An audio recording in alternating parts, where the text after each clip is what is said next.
صلو علی الحبیب صلی اللہ تعالی علی محمد صلی اللہ علیہ وسلم۔ میرے پیچھے اور پیارے پیارے اسلامی بھائیوں اور مدنی چینل کے ناظرین، خوب دعائیں کیجیے، خوب گر گڑائیے، جہنم سے آزادی مانگیے۔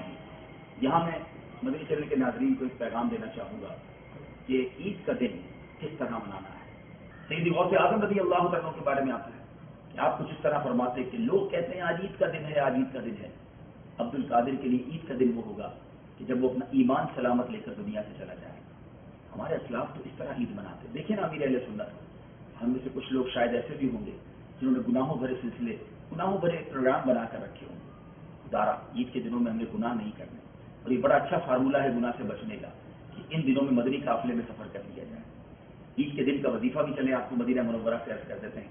مکاشفۃ القلوب کے حوالے سے امیر اہل سنت نے اپنی کتاب فیضان رمضان میں نقل کیا کہ عید کے دن اگر کوئی شخص 300 مرتبہ سبحان اللہ و بحمدہ پڑھتا ہے اور تمام مسلمانوں کو اس کا ایصال کرتا ہے، اللہ تعالیٰ تمام مسلمانوں کی قبروں میں 1000 انوار داخل فرمائے گا، اور جب یہ پڑھنے والا خود مرے گا تو اس کی قبر میں بھی 1000 انوار داخل کیے جائیں گے۔ یہ وظیفہ پڑھنے کی بھی نیت کر لیجیے اور مدینہ منورہ کی فضاؤں سے یہ پیغام قبول کر لیجیے۔